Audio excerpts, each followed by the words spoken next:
ജാസിന്റെ കയ്യിലുള്ള ആ 3 ലക്ഷത്തിന്റെ വാച്ച് ഞാനും സംഘടിപ്പിച്ചിട്ടുണ്ട്. സത്യത്തിൽ എനിക്ക് ഇങ്ങനത്തെ ആർഭാടങ്ങളും ലക്ഷറി ലൈഫൊന്നും എനിക്ക് തീരെ ഇഷ്ടമില്ലാത്തതാണ്. ഞാൻ കുറേ മുന്നേ വാച്ചൊക്കെ നോക്കുന്ന സമയത്ത് ഈ വാച്ചൊക്കെ എൻ്റെ മുന്നിൽ ഇങ്ങനെ വന്നിട്ടുണ്ട്. പക്ഷെ വേണ്ട, എന്തിനാ ഇപ്പോൾ ഇത്രയും ലക്ഷറി ലൈഫ്, ഇത്രയും ലക്ഷറി ആയിട്ടുള്ള വാച്ചൊക്കെ എന്തിനാ യൂസ് ചെയ്യുന്നത് കരുതിയിട്ട് ഞാൻ ഒഴിവാക്കി വിട്ടത്. ഇപ്പോൾ ജാസിൻ്റെ കയ്യിലുണ്ട്, ജാസി വാങ്ങിച്ചിട്ടുണ്ട്.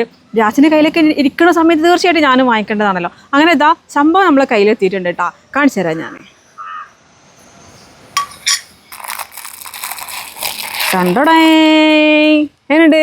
കിഡു സാധനം അല്ലേ? അതിൻ്റെ മോനെ അങ്ങോട്ട് നോക്കിയാൽ ഇതിനുള്ളിൽ നിർത്തി കാണിച്ചു തരാം. തനി ഗോൾഡ്, നിറയെ രത്നങ്ങളൊക്കെ പതിപ്പിച്ചിട്ടുള്ള സ്നേക്ക് മുഖമുള്ള പാമ്പ് വാച്ച്. നല്ല രസമില്ലേ കാണാൻ?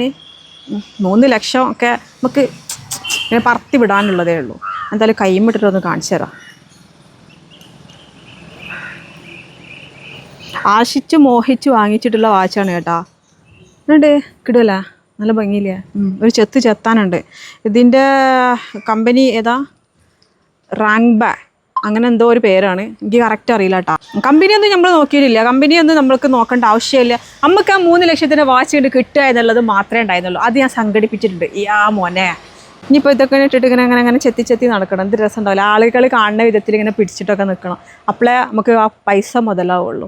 അപ്പോൾ എന്തായാലും ഞാനും ജാസിൻ്റെയും സമാന്തൻ്റെയും ആ ഒരു ലെവലിലേക്ക് ലക്ഷറി ആയിട്ടുള്ള വാച്ച് ഉപയോഗിക്കുന്ന ഒരാളായിട്ട് മാറി. 1 2 3 4 5 6 7 8 9 10 11 12 13 14 14 28 രത്നങ്ങൾ പതിച്ച വാച്ചാണ് കേട്ടോ. 3 ലക്ഷം എന്ന് പറയുന്നത് വളരെ കുറവാണെന്നാണ് എൻ്റെ ഒരു അഭിപ്രായം. നിങ്ങൾക്ക് ഇഷ്ടമായ വാച്ച്? എനിക്ക് ഭയങ്കരമായിട്ട് ഇഷ്ടമായിട്ടുണ്ട് കേട്ടോ. നിങ്ങളുടെ അഭിപ്രായം പറഞ്ഞോളി. ഇനി ആർക്കെങ്കിലും വേണമെന്നുണ്ടെങ്കിൽ പറഞ്ഞോളി, ഞാൻ വാങ്ങിത്തരുന്നുണ്ട്. 3 ലക്ഷം കൊടുത്ത് വാങ്ങിത്തരുന്നുണ്ട്.